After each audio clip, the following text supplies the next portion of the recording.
Hello नमस्कार અને welcome વિદ્યાર્થી મિત્રો। બેટા આજના લેક્ચરમાં આપણે જે વાત કરવાની છે તો સૌથી પહેલા આપણે છેલ્લા લેક્ચરની થોડી વાત કરી લઈએ। છેલ્લા લેક્ચરમાં આપણે ભણ્યા હતા શ્વસન અને શ્વસનના પ્રકારો વિશે આપણે વાત કરી કે શ્વસનના ટોટલ કેટલા પ્રકારો છે, જારક શ્વસન અને અજારક શ્વસન। એ પૈકી આપણે એવું શીખ્યા હતા કે જો ઓક્સિજનની હાજરીમાં જે શ્વસન થાય છે એને આપણે જારક શ્વસન કહીએ છીએ અને ઓક્સિજનની ગેરહાજરીમાં થતું જે શ્વસન છે એને આપણે અજારક શ્વસન કહીએ છીએ। આજનો જે લેક્ચર છે એટલે એક તમને જનરલ એક વાત કરી દઉં પહેલાં તો આજના લેક્ચરની અંદર આપણે એક એવો કન્સેપ્ટ સમજવાનો છે। આમ સામાન્ય રીતે વાત કરીએ તો એવા કોઈ આપણે જનરલી તમે જોયું હશે તો લગભગ દરરોજ આપણે એક એક પ્રશ્નની ચર્ચા કરીએ છીએ, બરાબર। એમ આજે એવો કોઈ પાર્ટિક્યુલર આપણે એવો પ્રશ્ન પકડીને ચાલતા નથી। આજે મારે તમને શ્વસન અંગેના જુદા જુદા સજીવો કઈ રીતે શ્વસન કરે છે, એના માટે એના શ્વસનાંગો કેવા હોય એનો એક જનરલ કોન્સેપ્ટ તમને આપવાનો છે। આજના લેક્ચરમાં લગભગ કદાચ જો પ્રશ્નો બનશે તો એ મોટા ભાગે એક એક માર્કમાં પૂછાય એવા, એટલે કે એક વાક્યના જવાબો અથવા તો ખાલી જગ્યા, ખરા ખોટા, MCQ એવી રીતે પૂછી શકાય એવા પ્રશ્નો છે।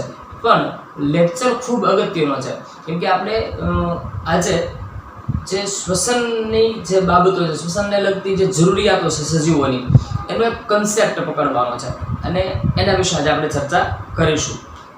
ચલો શરૂ કરીએ કેમ કે ઓલરેડી મારે તમને એક કન્સેપ્ટ આપવાના છે, ધીમે ધીમે એક વસ્તુની આપણે ચર્ચા કરતા જઈશું। આજે જે આપણે વાત કરવી છે તો આપણે અગાઉ એવી વાત કરી હતી કે શ્વસનના કેટલા પ્રકારો છે? 2 પ્રકાર છે। એમાં જારક શ્વસન એવી વસ્તુ છે કે જેની અંદર ઓક્સિજનની હાજરી અનિવાર્ય છે, ઓક્સિજનની હાજરીમાં થાય છે એટલા માટે તેને જારક શ્વસન કહેવામાં આવે છે। ઓકે, તો ઓક્સિજનની હાજરીમાં થાય છે એટલે આપણે એને જારક શ્વસન કહીએ છીએ। તો સૌથી પહેલી વાત એ છે કે એના માટે ઓક્સિજનની હાજરી અનિવાર્ય છે, જ્યારે અજારક શ્વસન છે એમાં ઓક્સિજનની હાજરી અનિવાર્ય નથી। ઓક્સિજન સજીવોને બહારથી મેળવવો પડે છે, તો સજીવોએ આ ઓક્સિજનને વાતાવરણમાંથી મેળવવા માટે, બરાબર, પૂરતા પ્રમાણમાં ઓક્સિજન એને પ્રાપ્ત થાય એના માટે સજીવોમાં જુદા જુદા અંગો જોવા મળે છે। હવે બેટા જે આ અંગો છે એ શેના ઉપર આધારિત? દરેક સજીવોમાં એક સરખા સજીવ રચના નથી, સજીવોમાં પણ ઘણી બધી વિવિધતા છે। જેમ કે તમે ધોરણ 9 ની અંદર ભણ્યા હતા સજીવોનું વર્ગીકરણ, એમાં તમે આ વિવિધતાઓનો અભ્યાસ કર્યો। જો સાવ સામાન્ય રીતે વાત કરું તો એક કોષી અમીબા કે બેક્ટેરિયા જેવા આદિકોષ કેન્દ્રીય સજીવોથી લઈ અને મહાકાય, વિશાળકાય, વહેલ જેવા સજીવો પણ આ પૃથ્વી ઉપર અસ્તિત્વ ધરાવે છે। તો આ દરેક સજીવોની શરીર રચના જુદા જુદા પ્રકારની છે, તો એની શરીર રચના જુદા જુદા પ્રકારની છે, તો એના આધારે આ શ્વસન માટેના જરૂરી અંગોની રચના પણ જુદી જુદી હશે। અહીંયા આગળ આપણે આજે એ જ બાબતની ચર્ચા કરવી છે કે જુદા જુદા સજીવો જે છે, જુદા જુદા પ્રાણીઓ કે વનસ્પતિઓ છે એ કેવા શ્વસનાંગો ધરાવે છે અને એની શ્વસન અંગેની મુખ્ય જરૂરિયાતો શું છે અથવા તો શ્વસન કરવા માટેની મુખ્ય શરતો અથવા તો જરૂરિયાતો શું છે। ઓકે, તો નાના નાના મુદ્દાઓ છે એને સાથે નોંધતા જઈશું। તો સૌથી પહેલી વાત તો એ છે કે આપણે જે જોયું હતું એમ કે જારક શ્વસન દર્શાવતા સજીવો છે એને પર્યાપ્ત પ્રમાણમાં ઓક્સિજન મળવો જરૂરી છે। તો સૌથી પહેલી વાત એ છે, કોની વાત કરીએ છીએ આપણે? જારક શ્વસન સજીવોની, કે જારક શ્વસન ધરાવતા સજીવો અથવા તો જારક શ્વસન દર્શાવતા જે સજીવો છે, દર્શાવતા સજીવોને પર્યાપ્ત માત્રામાં ઓક્સિજન મળી રહે એ ખૂબ જ જરૂરી છે, ઓક્સિજન મળવો જરૂરી છે। તો હવે આપણે જે વાત કરીએ તો જુદા જુદા સજીવો છે એના માટે જુદી જુદી રચનાઓ ધરાવે છે। તો આપણે એક કામ કરીએ, જો આપણે આખા વર્ગીકરણ પ્રમાણે ચાલીએ એટલું બધું આપણે કંઈ બહુ ઊંડું ઉતરવાની જરૂર નથી, પણ આપણે મુખ્ય 2 વિભાગો કરીએ કે ભાઈ વનસ્પતિમાં આ શ્વસન માટેની શું વ્યવસ્થા છે અને પ્રાણીઓમાં શું વ્યવસ્થા છે, બરાબર। જો આ કન્સેપ્ટ ક્લિયર કરવા બહુ જરૂરી છે કેમ કે આજે તો ઠીક છે, હવે જેમ તમે આગળ જશો 11-12 સાયન્સના લેવલે ત્યાં પણ આ બધી બાબતોને તમારે ફરી પાછી ભણવાની આવશે જ, એટલે અત્યારથી આપણે સરસ રીતે એને સમજતા જઈએ। આજના લેક્ચરની અંદર તમે જોશો એટલે હું જે મુદ્દાઓ લખું છું બેટા એ કેટલાક ચોપડી સિવાયના પણ હોઈ શકે છે। તમે ચોપડી વાંચશો એટલે તમને આઈડિયા આવી જાય। હા, પહેલાં એક સ્પષ્ટતા કરી દઉં, આપણે જે આજ ભણીએ છીએ ટેક્સ્ટ બુકમાં કઈ જગ્યાએ છે તો ટેક્સ્ટ બુકના પેજ નંબર 102 અને 103, 102 નંબરનું પેજ છે ત્યાં આગળ જ્યાં શ્વસનના પ્રકારો પૂરા થાય પછી એક વધારે જાણવા જેવું એવું એક કોષ્ટક આપેલું છે. એ કોષ્ટકની અંદર એટીપી નું નિર્માણ કઈ રીતે થાય છે એનું વર્ણન કરેલું છે. અને એક્ઝેક્ટ એની નીચેથી જે પેરેગ્રાફ ચાલુ થાય છે પેજ નંબર 102 પર ત્યાંથી લઈ અને 103 નંબરના પેજ ઉપર 3 પેરેગ્રાફ, બરાબર. એટલે ટોટલ 4 પેરેગ્રાફ જે છે નાના નાના 5-5, 6-6 લીટીના, એની જ મારે તમને ચર્ચા કરવાની છે. વધારે ચર્ચા આપણે કરવાના નથી, પણ આ બાબતોને સમજવી જરૂરી છે. મોટા ભાગે આમાંથી ટૂંકા પ્રશ્નો તમને પૂછી શકાય એવા છે. તો આ સજીવોની જે આપણે વાત કરતા હતા તો એને 2 વિભાગમાં પહેલા આપણે વહેંચી દઈએ, એક વનસ્પતિ અને બીજા પ્રાણીઓ. ચલો પહેલા આપણે વાત કરીએ આ બાજુ વનસ્પતિની અને બાજુમાં આપણે અહીં આગળ ચર્ચા કરીશું પ્રાણીઓની. તો વનસ્પતિ અને પ્રાણીઓ જે છે એની અંદર આ શ્વસન માટેની જરૂરિયાતો કઈ રીતે સંતોષાય છે, એના માટે શું વ્યવસ્થા હોય. તો વનસ્પતિઓ છે એની જો આપણે વાત કરીએ તો સૌથી પહેલી અગત્યની વાત, વનસ્પતિ છે એના દરેક ભાગ એટલે કે મૂળ, પ્રકાંડ અને પર્ણ. વનસ્પતિના મુખ્ય 3 ભાગ છે, એક છે મૂળ, બીજું પ્રકાંડ અને ત્રીજું પર્ણ. તો આ મૂળ, પ્રકાંડ અને પર્ણ ત્રણે સ્વતંત્ર રીતે શ્વસન કરતા હોય છે. એટલે સૌથી અગત્યની વાત આ વનસ્પતિની વિશેષતાઓ છે, એટલે એને નોંધવી જરૂરી છે. તો વનસ્પતિના આપણે ટૂંકમાં મુદ્દાઓ લખશું બેટા બધા, કે વનસ્પતિના મૂળ, પ્રકાંડ અને પર્ણ, મૂળ, પ્રકાંડ અને પર્ણ એ સ્વતંત્ર રીતે શ્વસન કરે છે. આ યાદ રાખજો બધા, સ્વતંત્ર રીતે શ્વસન કરે છે. ઓકે, ચલો મૂળ, પ્રકાંડ અને પર્ણ છે એ સ્વતંત્ર રીતે શ્વસન કરે છે. એટલે પહેલી વાત એ થઈ. જો આ એક નાના નાના પ્રશ્નો છે. બીજી વાત કરીએ આપણે કદાચ તો ત્યાં આગળ એમ કહી શકાય કે આ વનસ્પતિઓની અંદર આ શ્વસન વાયુઓની આપલે કઈ રીતે થાય, બરાબર ને. તો પ્રકાશ સંશ્લેષણ વાળો મુદ્દો તમને યાદ હશે. ત્યાં આપણે એવું શીખ્યા કે વનસ્પતિનો જે મોટા ભાગનો વાયુ વિનિમય એટલે કે કાર્બન ડાયોક્સાઇડ મેળવવાની જે ક્રિયા ત્યાં શીખ્યા આપણે પર્ણરંધ્ર દ્વારા થાય છે, બરાબર ને. તો અહીંયા પણ આપણે એમ કહેશું કે આ વાયુઓનો વિનિમય, જો વાયુઓનો વિનિમય, વાયુ એટલે કોણ, શ્વસન વાયુઓની વાત કરીએ તો કાર્બન ડાયોક્સાઇડ અને ઓક્સિજન, આ વાયુઓનો વિનિમય રંધ્ર દ્વારા થાય છે. કોના દ્વારા થાય છે? રંધ્ર દ્વારા થાય છે. ઓકે, જો તો અહીંયા આગળ જેમ આપણે પર્ણરંધ્રની વાત કરી હતી, અહીંયા મેં તમને પૂછ્યું છે મૂળ, પ્રકાંડ અને પર્ણ સ્વતંત્ર રીતે શ્વસન કરે. તો આવા રંધ્રો છે એ મૂળ, પ્રકાંડ અને પર્ણમાં પણ હાજર હોય છે, બરાબર ને. જેને આપણે વાત છિદ્રો, વાયુરંધ્ર, પર્ણરંધ્ર અથવા પર્ણછિદ્ર તરીકે ઓળખીએ છીએ. એના દ્વારા મૂળની અંદર મૂળ રોમ દ્વારા, એ આપણા ટેક્સ્ટ બુકની અંદર નથી પણ આ તો ખાલી આપણે આઈડિયા હોય એટલા માટે, પણ મૂળભૂત વાત છે એ કે વાયુઓનો વિનિમય છે કોના દ્વારા થશે? રંધ્ર દ્વારા થશે. હવે બીજી વાત કે આ રંધ્ર દ્વારા આપણે થાય છે એમ કહીએ છીએ, બરાબર. તો પર્ણરંધ્ર દ્વારા આપણે આગળ પ્રકાશ સંશ્લેષણ વખતે શીખ્યા હતા કે કાર્બન ડાયોક્સાઇડ વનસ્પતિ મેળવે છે અને ઓક્સિજનને મુક્ત કરે છે, બરાબર. અને બીજી વાત કે જે કોષો છે વનસ્પતિના એ દરેક કોષ વાયુના સંપર્કમાં રહે, દરેક કોષો છે એ આ વાયુઓના સંપર્કમાં રહે એને સુનિશ્ચિત કરવાનું કામ આંતરકોષી અવકાશ દ્વારા થાય છે. એટલે એ મુદ્દો પણ અહીંયા નોંધીએ આપણે. તો અહીંયા આગળ એમ કહી શકાય કે આંતરકોષી અવકાશ, જો કોણ? આંતરકોષી અવકાશ એ સુનિશ્ચિત કરે છે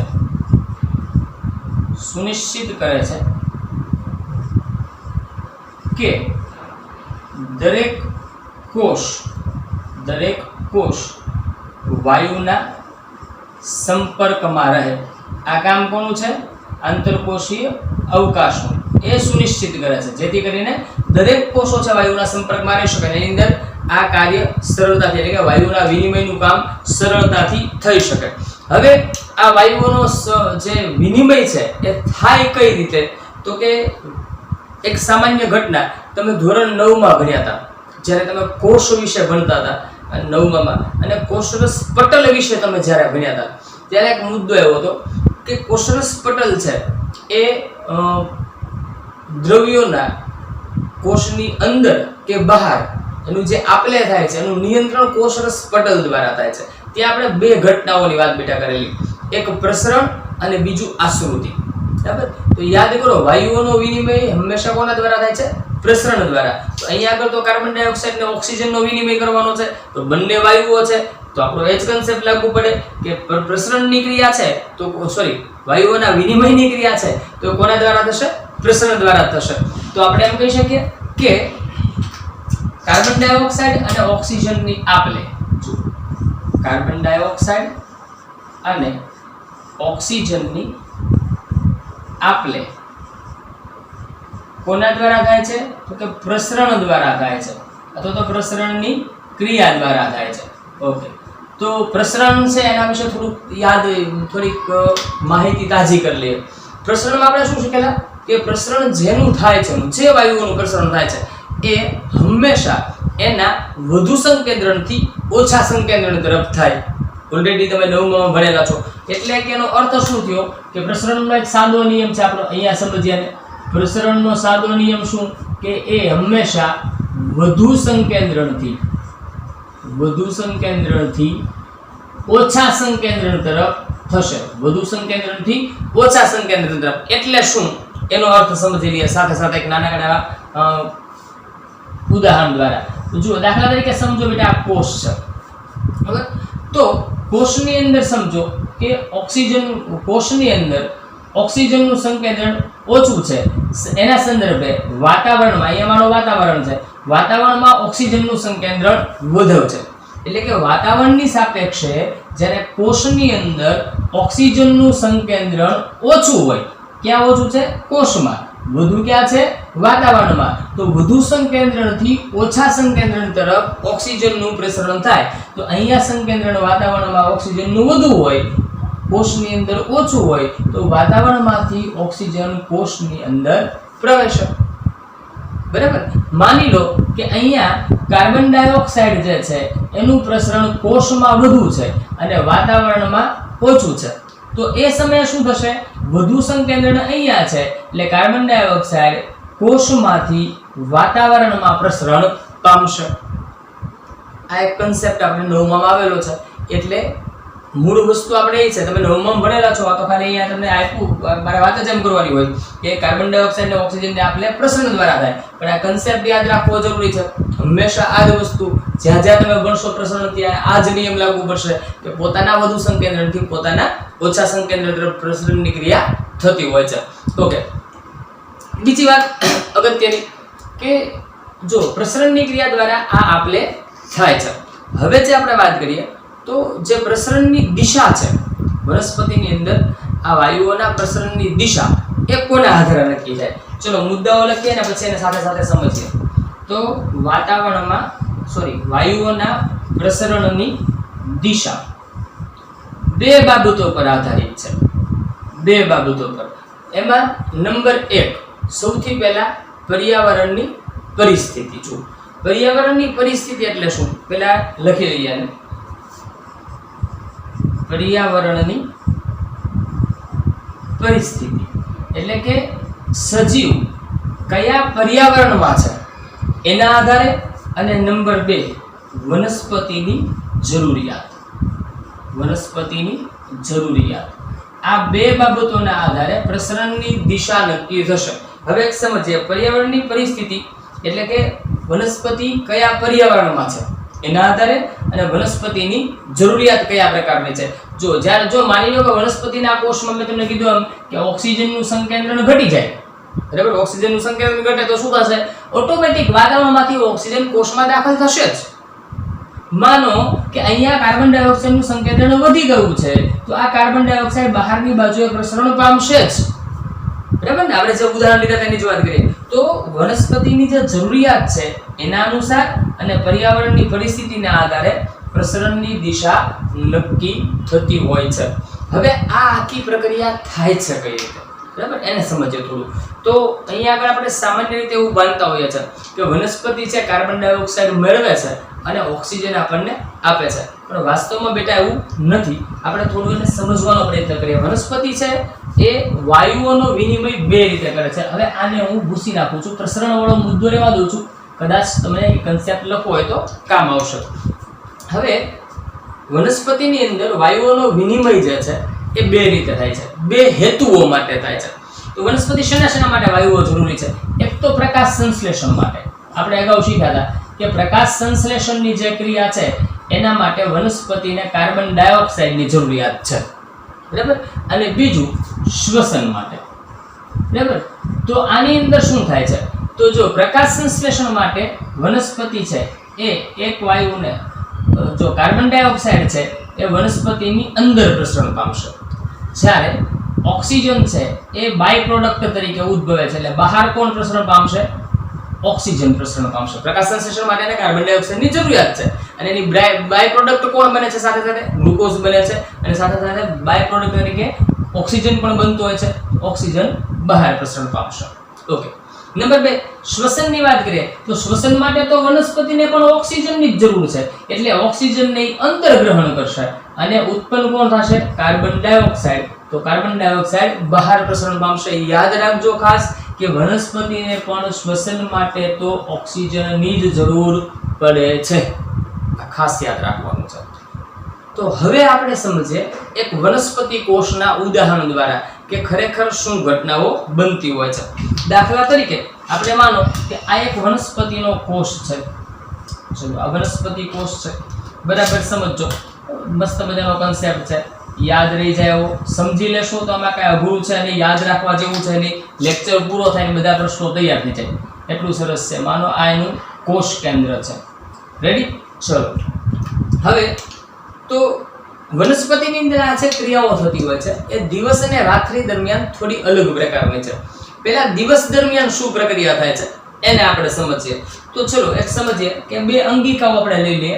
બહુ સારી આકૃતિ બનાવવા નથી રહેતો બેટા, કેમ કે આપણે તો કન્સેપ્ટ ખાલી ક્લિયર કરવાનો છે, એટલે 2 આકૃતિ ખાલી સામાન્ય રીતે આપણે એને સમજવાનો પ્રયત્ન કરીએ છીએ. તો શું થશે દિવસ દરમિયાન, આ પ્રક્રિયા કઈ સમજીએ છે, દિવસ દરમિયાન વનસ્પતિમાં કેવા પ્રકારની આપલે થાય છે વાયુઓની, બરાબર. તો અહીંયા આગળ વનસ્પતિને દિવસ દરમિયાન શ્વસન તો ચાલુ જ હોય, એટલે શ્વસન માટેને ઓક્સિજનની જરૂરિયાત ઊભી થાય, એટલે વાતાવરણમાં રહેલો ઓક્સિજન એ અહીંયા કોષની અંદર પ્રસરણ પામશે, બરાબર ને. અને આપણે શીખ્યા હતા કે શ્વસન છે કોઈ ચોક્કસ અંગિકામાં થાય છે. કઈ અંગિકામાં થાય છે? સ્વજારક શ્વસનનું કાર્ય પહેલા કોષરસ અને પછી કણાભ સૂત્રમાં. પણ કોષરસની પ્રક્રિયા દરમિયાન ઓક્સિજન જરૂરી નથી, કણાભ સૂત્રની પ્રક્રિયા દરમિયાન એની જરૂર પડે છે. એટલે ઓક્સિજન ક્યાં આવશે? આ અંગિકા, એનું નામ આપીએ આપણે કણાભ સૂત્ર. તો કણાભ સૂત્રમાં જેવો ઓક્સિજન આવે તો એ ગ્લુકોઝના અણુ સાથે સંયોજાય, એટલે તરત જ ત્યાં આગળ ઉત્પન્ન કોણ થાય? અંદર અહીંયા કોણ ઉત્પન્ન થશે? Carbon dioxide. કોણ ઉત્પન્ન થશે? Carbon dioxide. આ કાર્બન ડાયોક્સાઇડ ક્યાં આવશે? સીધો કોષરસમાં. કોણ આવ્યું બેટા? Carbon dioxide.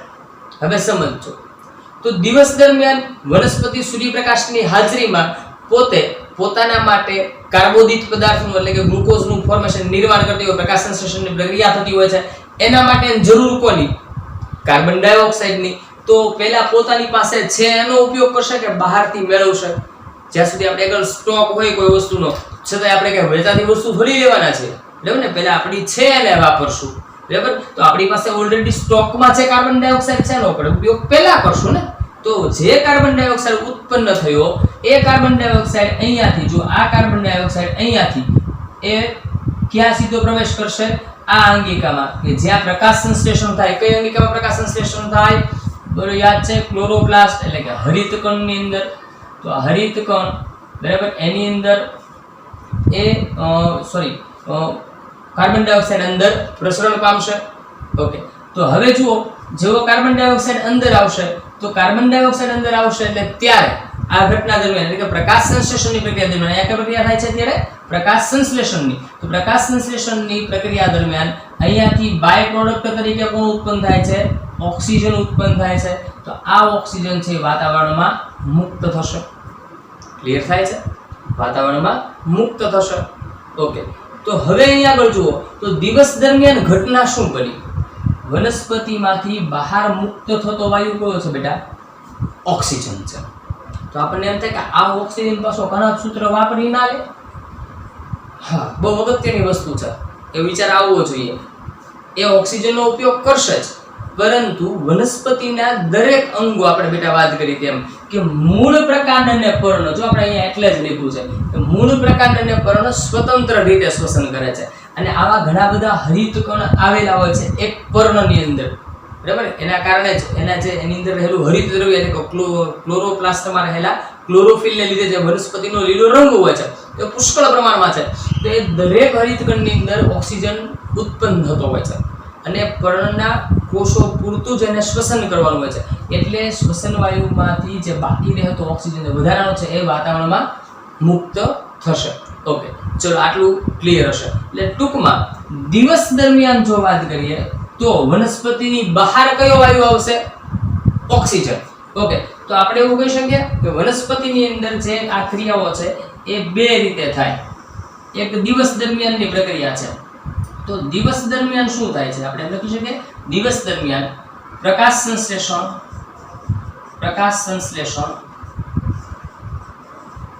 થતું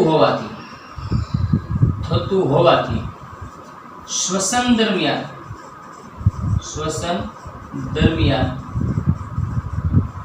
ઉત્પન્ન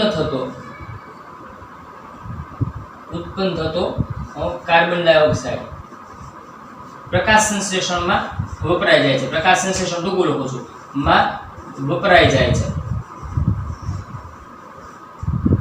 એટલે માત્ર કદાચ એક જ મિનિટ બેટા, બોર્ડ આખું દેખાય છે કે નહીં મારે જોવું પડશે. હા, વાંધો નહીં આવે. ઓકે, ચલો તો થોડું લખી આવું છું ત્યાં આગળ. પ્રકાશ સંશ્લેષણમાં વપરાઈ જાય છે અને ઓક્સિજનનું બહાર નીકળવું અથવા તો બહાર પ્રસરણ થવું એ મુખ્ય ઘટના બને છે. રેડી? તો યાદ રાખો, દિવસ દરમિયાન શું થાય છે કે ઓક્સિજનનું બહાર નીકળવું, જો આ એક અગત્યની વાત છે, ઓક્સિજનનું બહાર નીકળવું એ મુખ્ય ઘટના બને છે. જ્યારે રાત્રિ દરમિયાન કંઈક જુદી પ્રકારની પ્રક્રિયા થાય છે. ચલો એને પણ આપણે સમજી લઈએ કે રાત્રિ દરમિયાન કઈ ઘટના બને છે. આ દિવસ દરમિયાન થતી ઘટના છે. બાજુના ઉદાહરણ ઉપર જ જઈએ, એક નવો કોષ બનાવી લઈએ. ચલો તો અહીંયા આગળ કોષ હવે બનાવીએ. તો જુઓ, ચલો માનો એક કોષ છે, બરાબર, કોષનું કોષ કેન્દ્ર છે. હવે રાત્રિ દરમિયાન તો શું થાય બેટા કે રાત્રિ દરમિયાન સૂર્યપ્રકાશ હાજર હોતો નથી. હવે સૂર્યપ્રકાશ હાજર ન હોય તો પ્રકાશ સંશ્લેષણ જેવી કોઈ પ્રક્રિયા થવાની નથી. એટલે પ્રકાશ સંશ્લેષણ થાય નહીં, કેમ કે સૂર્યપ્રકાશ નથી, એટલે આ દુકાન છે હરિતકણવાળી દુકાન છે બંધ થઈ જાય. બરાબર ને? પણ શ્વસનવાળી જે વાત છે, કણાભ સૂત્રનું કાર્ય છે, એ તો 24/7 24 કલાક ચાલુ હોય. એટલે આ 24 કલાક આ ચાલતું યુનિટ છે. આ યુનિટ એવું છે જે 12 કલાક જ ચાલે. બરાબર? જ્યારે આ યુનિટ છે 24/7 24 કલાક ચાલશે. તો આની દુકાન બંધ થઈ ગઈ, આની દુકાન ચાલુ છે, એટલે આનું પ્રોડક્શન ચાલુ, અહીંયા આગળ પ્રોડક્શન બંધ થઈ ગયું છે. તો શું થાય કે રાત્રે કોષની અંદર માત્ર શ્વસન થાય, એટલે બહારથી ઓક્સિજન છે એ વનસ્પતિની અંદર પ્રસરે, જ્યારે કાર્બન ડાયોક્સાઇડ છે એ વાતાવરણમાં બહાર પ્રસરણ પામશે. રેડી? તો રાત્રે પ્રકાશ સંશ્લેષણ જેવી કોઈ ક્રિયા થતી નથી. અહીં આપણે લખવું હોય તો લખી શકાય કે રાત્રિ દરમિયાન પ્રકાશ સંશ્લેષણ થતું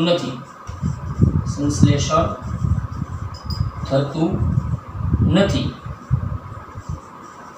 માટે કાર્બન ડાયોક્સાઇડ બહાર પ્રસરણ પામે છે. ઓકે, યાદ રહી જશે. બરાબર? તો રાત્રે કોણ બહાર પ્રસરણ પામશે? Carbon dioxide. જ્યારે દિવસ દરમિયાન કોણ પ્રસરણ પામશે? બહાર ઓક્સિજન. આ મુદ્દાને ખાસ યાદ રાખજો. તો આ વાત થી આપણા વનસ્પતિની. હવે આપણે વાત કરવી છે પ્રાણીઓની વાત કરવી છે. ચલો તો બાજુમાં આવે પ્રાણીઓને સમજી લઈએ. વનસ્પતિ અને બાજુમાં આવે પ્રાણીઓ. ચલો હવે વાત કરીએ છીએ આગળ પ્રાણીઓની અંદર આ વ્યવસ્થા શું હોય છે. ઓકે, તો પ્રાણીઓ જે છે એ હમણાં આપણે વાત કરતા હતા કે અમીબાથી લઈ કે બેક્ટેરિયાથી લઈને વહેલ સુધીના જુદા જુદા પ્રાણીઓ છે. બધાના દેહ રચના, બધાની શરીર રચના જુદા જુદા પ્રકારની છે. અને એની શરીર રચનાના આધારે એમના જે શ્વસનાંગો છે પણ જુદા જુદા હોય. દાખલા તરીકે એક કોષી અમીબા છે તો એક કોષનું બનેલું સજીવ, એટલે એનો આખો કોષ છે વાતાવરણના સંપર્કમાં હશે, તો એ સાદા પ્રસરણથી પણ આ કાર્ય કરી શકે. પરંતુ જો આપણા શરીરની રચનાનો વિચાર કરો તો આપણા શરીરની રચનામાં બાહ્ય વાતાવરણના સંપર્કમાં રહેનારા કોષો કયા? તો કે આપણી ત્વચાના કોષો. બાકી જે અંદર બધા જે અંગો છે એ સીધા વાતાવરણના સંપર્કમાં હોતા નથી. તો સજીવના શરીરની રચનાને અનુરૂપ દરેક સજીવમાં શ્વસનાંગો જુદા જુદા પ્રકારના હોય. કેટલાક ઉદાહરણો પહેલા આપણે લઈએ કે જુદા જુદા સજીવમાં શ્વસનાંગો કેવા છે, બરાબર. પછી આપણે એનો એક જનરલ આઈડિયા મેળવવાનો પ્રયત્ન કરશું કે પહેલા તો આપણે વાત કરીએ જુદા જુદા સજીવો. તો સજીવોમાં વાત કરીએ કે એક કોષી સજીવો, દાખલા તરીકે અમીબા અને પેરામિશિયમ. એકનું નામ લખું છું, અમીબા, પેરામિશિયમ, આ બધા જ સજીવો, બરાબર. એટલે હું એક નામ લખું, તમે બાકીનો આઈડિયા લેજો કે અમીબા છે, પેરામિશિયમ છે, એવા બધા જે સજીવો છે એમાં કોષીય કલા દ્વારા શ્વસન થાય છે. કોના દ્વારા થાય છે બેટા? કોષીય કલા દ્વારા. એટલે કે એનું કોષરસ પટલ છે એની આરપાર શ્વસન વાયુઓની આપલે અથવા તો પ્રસરણ થશે. ઓકે. પછી કોષીય કલા દ્વારા એની સિવાય જો વાત કરીએ કીટકોની, તો કીટકો છે એ કીટકો શાખિત શ્વસન નલિકા ધરાવે છે. શાખિત શ્વસન નલિકા ધરાવે છે. ઓકે. શાખિત શ્વસન નલિકા. પછી અળસિયાની વાત કરીએ તો અળસિયું જે છે એ પોતાની ત્વચા દ્વારા શ્વસન કરે છે. ઓકે. પછી માનો કે મનુષ્ય છે, પક્ષીઓ છે, આ બધા પ્રાણીઓ જે છે એ ફેફસા દ્વારા શ્વસન કરતા હોય છે.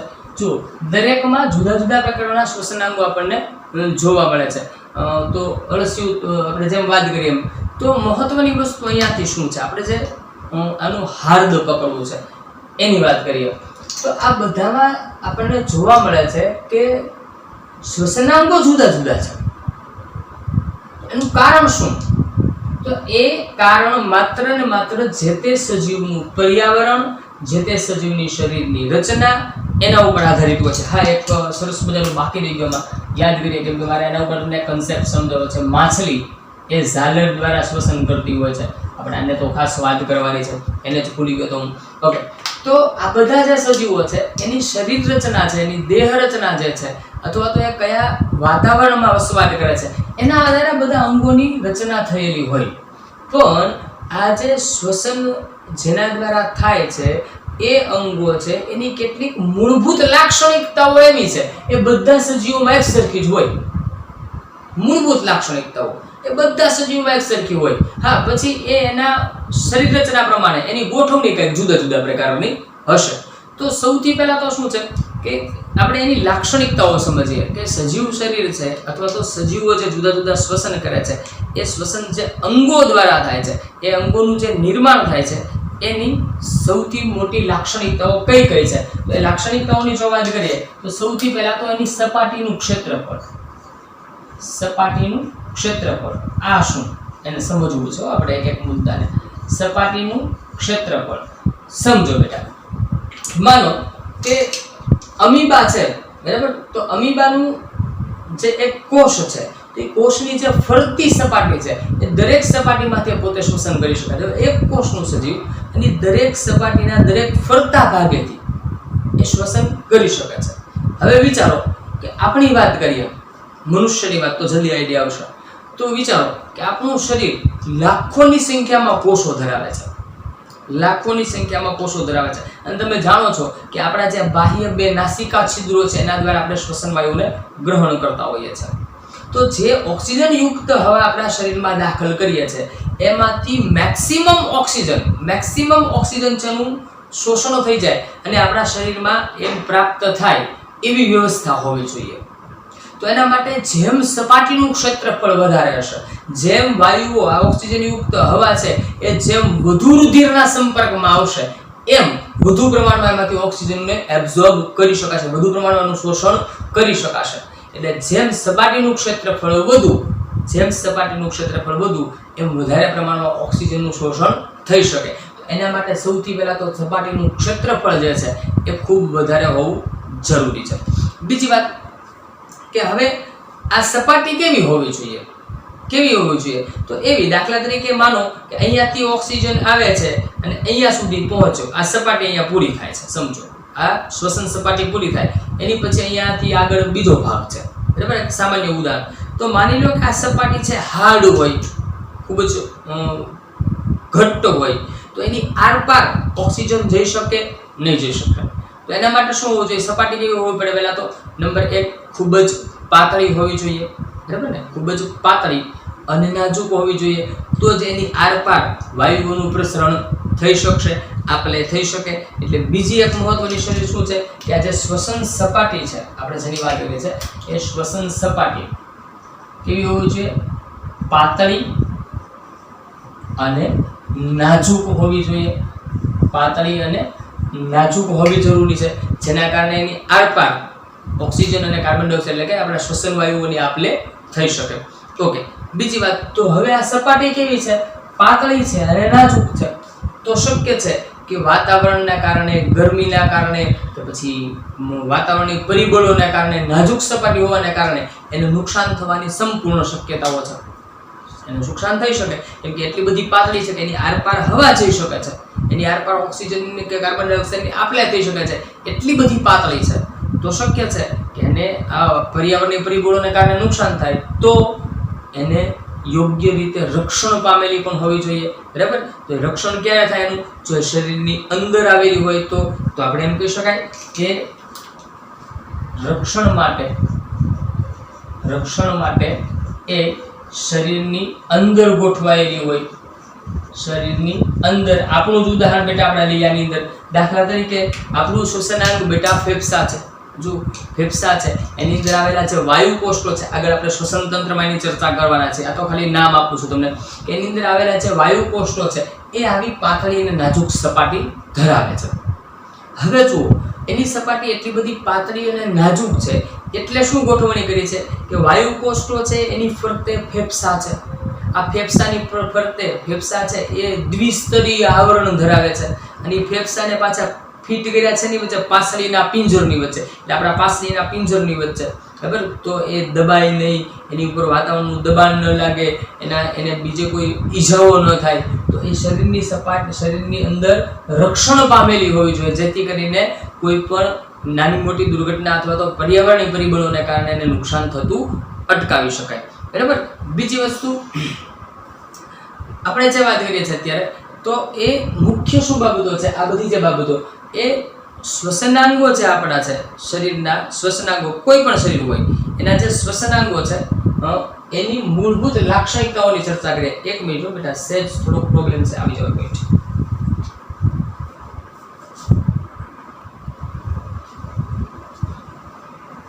ઓકે, થોડો પ્રોબ્લેમ હતો એટલા માટે.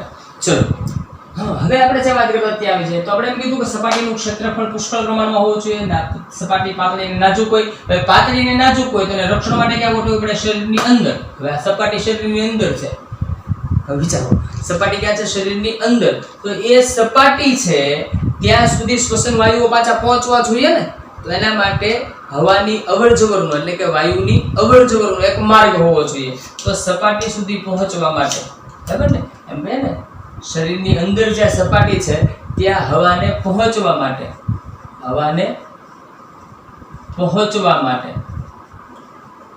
એક માર્ગ પણ હોવો જોઈએ, એક માર્ગ હોવો જરૂરી છે. આ બધી શક્યતાઓ, જો આ બધી શક્યતાઓ, હવે જુઓ, હવે આપણે સપાટી આની સાથે એને કમ્પેર કરો. ચલો, આની સાથે કમ્પેર કરો તો આ જે જુદા જુદા પ્રકારના આ સજીવો જે છે, જુદા જુદા પ્રકારના સજીવો, એની અંદર જે શ્વસન છે, એના અંગો છે, શ્વસનાંગો છે, એ આ તમામ પ્રકારની શરતોને પૂરી કરનારા છે. પછી શું થાય કે જુદા જુદા સજીવો છે એના પોતાના પર્યાવરણના આધારે, એની દેહ રચનાના આધારે એમાં જુદી જુદી રચનાઓ હોય. મનુષ્યમાં જેમ ફેફસા છે, દાખલા તરીકે માછલી છે તો એ ઝાલર દ્વારા શ્વસન કરે છે. શા માટે? કેમ એવું થાય છે? તો એને એક ઉદાહરણ લઈએ તો માછલી છે કેવી રીતે શ્વસન કરતી હોય છે? તો માછલી, તમે ક્યારે માછલી ઘર જો જોયું હોય તો એ માછલી છે સતત પોતાનું મોઢું ખોલબંધ કરતી હોય છે. તો એ શું કરે છે? મુખ દ્વારા એક સાથે પુષ્કળ પ્રમાણમાં પાણીને શરીરની અંદર દાખલ કરે છે. એક સાથે શરીરની અંદર પાણી દાખલ થાય અને ઝાલર વાટે પાણીને બહાર ધકેલતી હોય છે. તો એ જ્યારે પ્રેશરથી પાણી ઝાલરમાંથી બહાર નીકળે છે ત્યારે ત્યાં ઝાલર દ્વારા એ પાણીમાં દ્રાવ્ય જે ઓક્સિજન છે એનું શોષણ થઈ જાય છે અને એ સીધો રુધિરમાં ભળી જાય છે અને એ જુદા જુદા અંગો સુધી એને પહોંચાડવામાં આવે છે, જુદા જુદા કોષો સુધી એને પહોંચાડવામાં આવે છે. હવે પાણીમાં દ્રાવ્ય ઓક્સિજન હોય ખૂબ ઓછા પ્રમાણમાં છે, તો ઓછા પ્રમાણમાં હોવાને કારણે શું થશે કે ત્યાં આગળ માછલીને વારંવાર પાણી ગ્રહણ કરવું પડશે, એટલે વારંવાર પોતાનું મોઢું ખોલ બંધ કરી અને પાણી ગ્રહણ કરતી હોય છે. તો જો એ કોની પરિસ્થિતિ છે? માછલીની. કેમ કે એને વારંવાર શ્વસન કરવું પડે. શા માટે? કેમ કે પાણીમાં દ્રાવ્ય ઓક્સિજનનો ઉપયોગ કરે અને પાણીમાં દ્રાવ્ય ઓક્સિજનની માત્રા હોય ઓછી. હવે આપણી વાત કરો તો આપણે તો વાતાવરણમાં વસવાટ કરીએ છીએ, અહીંયા આપણને પુષ્કળ પ્રમાણમાં ઓક્સિજન પ્રાપ્ત છે, તો માછલીના પ્રમાણમાં આપણો શ્વસન દર છે કેવો હશે? ધીમો હશે. તો આટલું ક્લિયર થાય છે? લગભગ બધાને આઈડિયા આવી ગયો હશે. તો આજનો લેક્ચર છે, બસ આની સિવાય વધારે કંઈ મારે વાત કરવાની નથી. પણ જો આપણે પ્રશ્નોની દૃષ્ટિએ બેટા વાત કરીએ, પ્રશ્નોની દૃષ્ટિએ મેં તમને કીધું તેમ, તો અહીંયા આગળ જુઓ, આ છે 4 મુદ્દાઓ. નંબર 1 આ એક આઈએમપી, આ આઈએમપી, આઈએમપી, આ પણ આઈએમપી, આ 4 છે. આ 4 મુદ્દાઓ તમને એક માર્કમાં પૂછી શકાય એવા છે કે વાયુઓનો વિનિમય, વનસ્પતિમાં વાયુઓનો વિનિમય અથવા શ્વસન વાયુઓનો વિનિમય કઈ રચના દ્વારા થાય છે? તો કોના દ્વારા થાય છે કે ખાલી જગ્યા દ્વારા થાય છે? ઓકે. આંતરકોશી અવકાશ એ સુનિશ્ચિત કરે છે, આપણે કીધું હતું. તો વનસ્પતિમાં દરેક કોષ એ વાયુના સંપર્કમાં રહે એ કોના દ્વારા સુનિશ્ચિત થાય છે? તો આપણે એમ કહીશું કે આંતરકોશી અવકાશ દ્વારા એ સુનિશ્ચિત થાય છે. નંબર 2, વનસ્પતિમાં ઓક્સિજન અને કાર્બન ડાયોક્સાઇડની આપલે માટે કઈ ક્રિયા જવાબદાર છે? અથવા તો વનસ્પતિમાં કાર્બન ડાયોક્સાઇડ અને ઓક્સિજનની આપલે ખાલી જગ્યા દ્વારા થાય છે, એમ પણ કહી શકાય. અને એક સૌથી અગત્યની વાત કે વનસ્પતિમાં વાયુઓના પ્રસરણની દિશા કઈ 2 બાબતો પર આધારિત છે? તો પર્યાવરણની પરિસ્થિતિ અને વનસ્પતિની જરૂરિયાત. ઓકે. તો આ થઈ ગયા એક માર્કના પ્રશ્નો. હવે માનો કે તમને 2 માર્કના પ્રશ્ન પૂછવા હોય તો 2 નીકળે. કયા? નંબર 1, હું થોડો આ બચવા વિચાર. નંબર 1 પહેલો પ્રશ્ન છે, તમને આ પ્રશ્ન છે ને 2 માર્કમાં પૂછી શકાય. શું પૂછી શકાય? કે વનસ્પતિમાં કાર્બન ડાયોક્સાઇડ અને ઓક્સિજનનું વહન સમજાવો, અથવા તો વનસ્પતિમાં દિવસ અને રાત્રિ દરમિયાન થતો વાયુઓનો વિનિમય સમજાવો. તો એ 2 માર્કનો પ્રશ્ન થઈ જાય. પછી નંબર 2 બીજો પ્રશ્ન છે, અહીંયાથી પૂછાય કે પ્રાણીઓ છે એના શ્વસનાંગો છે એની સામાન્ય લાક્ષણિકતાઓ જણાવો. તો જુઓ 1, 2, 3 અને 4 લાક્ષણિકતાઓ છે, એટલે એ પણ તમને 2 માર્કમાં પૂછી શકાય એવો પ્રશ્ન. બાકી બધા પ્રશ્નો છે એક માર્કમાં પૂછાયા છે. પણ અહીંયા આપણે એક જનરલ આઈડિયા લીધો છે કે આ આખી રચના છે કેવી હોય. જો આ આઈડિયા એવો છે કે એના કારણે તમે કોઈ પણ પ્રકારના સજીવોના શ્વસન તંત્રનો અભ્યાસ સરળ બની જાય. ઓકે. તો હવે પછીના લેક્ચરમાં આપણે મનુષ્યના શ્વસન તંત્રની વાત કરવાની રહેશે. લેક્ચર્સ બધાના પ્રશ્નો સાથે ફરી પાછા જલ્દી મળીએ. ત્યાં સુધી આવજો. Take care of yourself. Thank you very much.